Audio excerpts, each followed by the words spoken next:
Hello, folks. Welcome back. This is Chris in Central Pennsylvania. You know, at some point, it all just becomes silly. Absolutely. So for months now, we've heard from South Africa's government telling the public that they are in negotiation with the U.S. government over President Trump's tariffs, which were applied around the world, including on South Africa.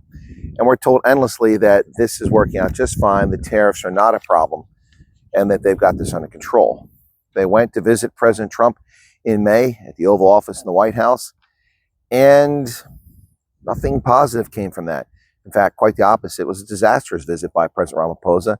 Of course, he and his staff came back and his cabinet and claimed that it was a very good meeting and things went well. And since that time, we've been reassured repeatedly that negotiations are progressing. But many countries have reached agreement with President Trump's trade negotiator and Ambassador Greer, and they've gotten somewhere. But South Africa gets nowhere. What do we get? Lovely words. Nonsense. No progress whatsoever. And the delusional concept that the Africa Growth and Opportunity Act is here.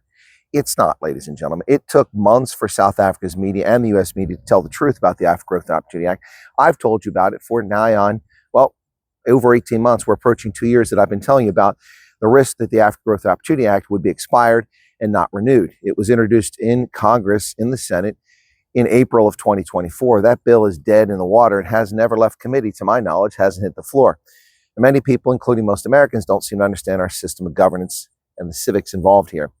That bill must leave committee and get to the floor and be debated in the House or the Senate. In this case, the Senate. Then the bill gets sent to the House. They have to do the same process through committee, and then it goes on the floor. If both sides agree, which never happens, if both sides agree, it then gets forwarded to the president. So let me ask this question. Ronnie Lamola is at the Financial Times Africa Summit in London, and he comments and says that trade talks with the U.S. on AGOA are very positive. And he's confident that there's a hope that it will be renewed. Well, the Africa Growth and Opportunity Act cannot be renewed. It has expired.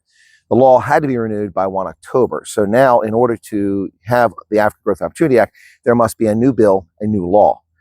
And there isn't one. There isn't one in Congress other than the one introduced last year, which has gone nowhere in the Senate. So how exactly are they getting these very positive negotiations with the U.S. Congress? The U.S. Congress is currently right now busy not approving a bill to extend the spending of the government so that operations continue. Do they really think that the members of Congress are focused on South Africa at this moment? I don't know who Ronnie Lamola or whomever he says he has in Washington is talking to, but they're deluding themselves. Very positive. Even if Congress was focused exclusively on this South Africa bill, what underlying conditions have changed? Nothing. Everything that led to this is still there. South Africa still imposes quotas on our car exports to South Africa. South Africa still bans our pork products that are imported to South Africa. They can't be imported.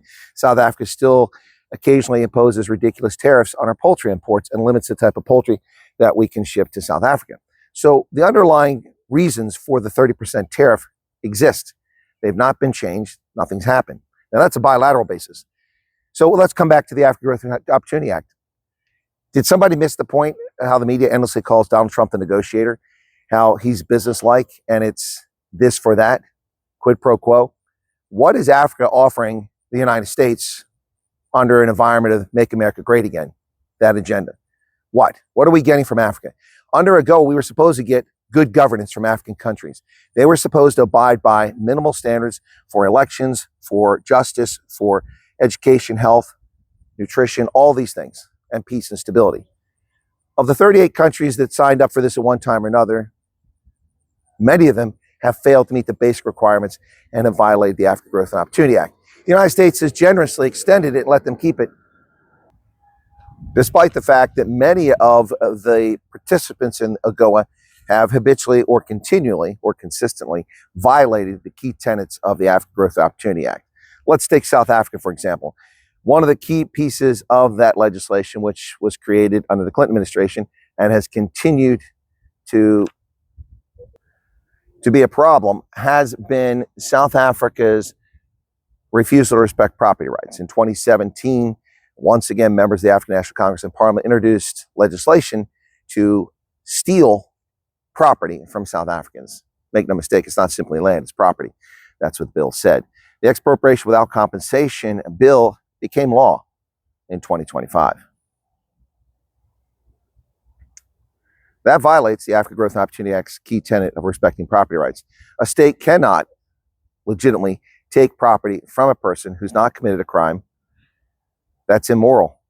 And that is a key tenet of the African Growth and Opportunity Act. Therefore, South Africa is not qualifying for it, and in my view, hasn't been qualified since 2017. The United States has looked the other way for the past 2 decades plus on AGOA, letting countries, for the most part, stay in it, despite the fact they didn't live up to the terms, on the vain hopes that they would have good governance. Why in the world will AGOA come back in a Congress that's focused on MAGA agenda, on America's needs, and not anyone else's? What is Africa offering the United States? Africa Growth and Opportunity Act was never negotiated between Africa and the United States. The African Union didn't play a role. It was a U.S. law that allowed African states to have generous duty-free access to our marketplace.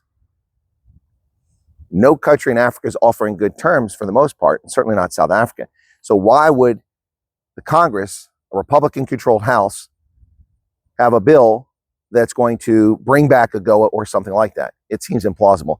But we hear from Ronnie Lamola at the Financial Times Africa Summit in London that the vibes coming from Congress about renewal are very positive. Yeah, positive vibes. Yeah, I think that I'm getting a little tired of hearing from South African politicians about how negotiations are going well, how South Africa and the U.S. are working together, and they feel good about this. Let's pretend that the African Growth and Opportunity Act, the new AGOA 2, or son of AGOA, comes out from this House controlled by Republicans. Let's just pretend they pass a bill. It goes to the Senate, where it gets bipartisan support, and it goes to the desk of the president. Who thinks that Donald Trump in the current environment is interested in giving African states an advantage that brings nothing to American taxpayers and American citizens? We got nothing from AGOA. See, you see all these idiots in South Africa in particular, in the media and social media commentators, complaining and whining about AGOA all the time and how it's unfair. It is unfair to America. We got nothing. You got duty-free access into our marketplace for thousands of products and services, and we face tariffs, barriers, quotas to go into markets in South Africa and across the continent. So there was no advantage other than the dividend of good governance for Africans and hoping that life got better for Africans. So this nonsense that this is good for America is exactly that nonsense. If a bill came through Congress, which is implausible, and gets on the president's desk, the odds are pretty good that Trump would veto that bill, unless African states gave him something. And Trump has also shown a desire to not have broad economic agreements. He doesn't want to have an agreement with big groupings. He prefers, and his trade negotiator prefer, to have bilateral deals. AGOA is not a bilateral agreement. This is one of the problems. South Africa's negotiators, their government spokespeople, keep either intentionally or foolishly misleading the public in South Africa, believing that this is some sort of bilateral thing, that South Africa will get something back. AGOA is gone. I'm not opposed to it coming back, but I'm just telling you it's highly unlikely. These people are whistling past the cemetery each and every day, misleading people in South Africa. They're saying nothing while saying something, and basically kicking the can down the road, pretending that things are good.